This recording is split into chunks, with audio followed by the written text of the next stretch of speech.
Klay couldn't have had a worse game than this in Game 6 versus the Lakers. Not only did he just score 8 points while shooting so horrendous, he was literally bricking wide open shots. We gotta give the Lakers some credit because they were able to turn Klay into an off-dribble guard. And we all know that that completely breaks Klay's rhythm, right? That is why he was bricking a lot of wide open shots. So seeing Klay not showed up against the Lakers, and last season during the playoffs, he really didn't show up in Game 6s, I started to ask myself, do we really need to revoke Game 6 Klay his nickname? So let's just get right into it and find out if we really need to revoke this nickname. Let's talk about the origin of Game 6 Klay. It all started on May 28th of 2016, where Klay exploded for 41 points and he hit 11 threes against the Oklahoma City Thunder during the playoffs. But it ain't like those points came easy. Look at this three that he hit on KD.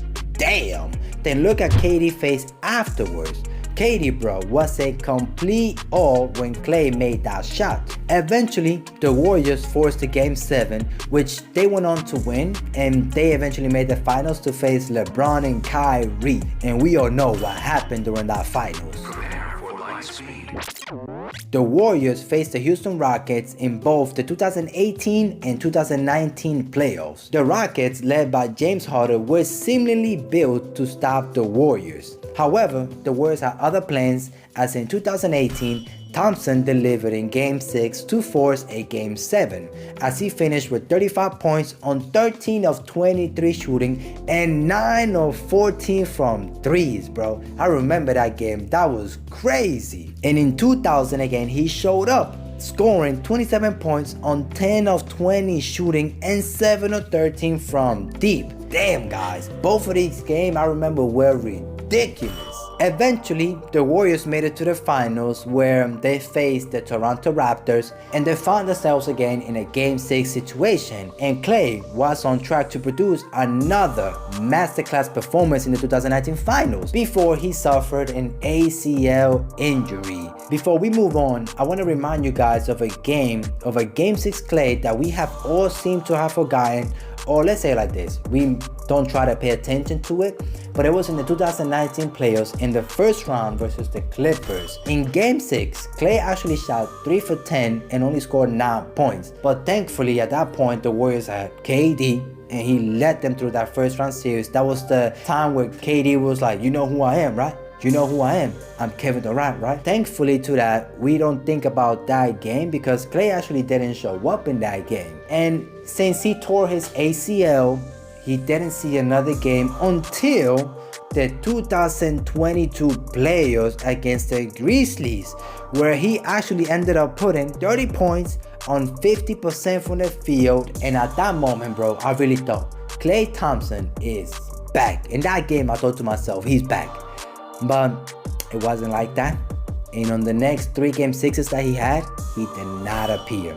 Because if we look at his stats over the last 3 Game 6s, he's shooting horrendous from the field. And not only that, he's only averaging 14 points per game. Yes, against the Kings he had 22 points. So now to show you guys just how much Klay has declined, look at his stats here. After acquiring his nickname, he was actually averaging 28 points on 50% from the field and almost 55% from 3. But then look at his last 3 Game 6s. 14 points while shooting less than 30% from the field and 20% from 3? That's bad. Like, it's ridiculous bad. Like, oh my God. But this does not mean that his nickname needs to be revoked. You know what I mean?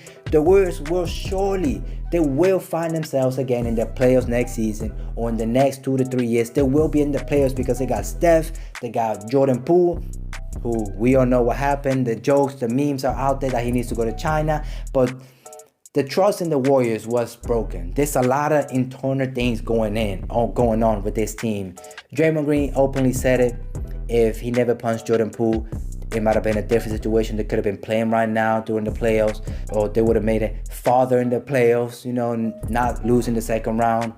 So I do believe that they have a lot of problems to fix.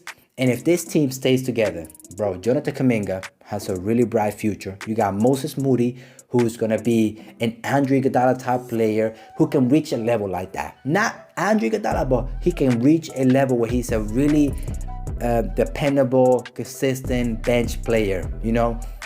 So the Warriors are gonna be back again in a Game 6 situation, and I expect Klay, Game 6 Klay, to appear once again, because this offseason he's gonna work his ass off, bro, to get back to that level. I know how those guys are. They are assassins. Kobe Bryant has said it. And these Klay, Steph, and Draymond Green, those three players, as long as the Warriors have those three players, they will always have a chance to compete in the playoffs, to make a finals run. Just like Tim Duncan, Manu Ginobili, and Tony Parker did for the Spurs. As long as those three players stay together from the Warriors, they will always be there contending for a title. Always will be there. Don't get me wrong. So I do not believe we need to revoke Game 6 Klay of his nickname. He can keep that nickname because he gave us some history performance that we're never going to forget. Never gonna forget. But let me know what you think about this after seeing all of these stats about Klay's last 3 Game 6s. Do we need to revoke his name? Let me know what you think down in the comment section. Thank you so much for watching. If you made it this far, don't forget to like the video if you enjoy it, subscribe to the channel, and hopefully we'll see each other in the next one.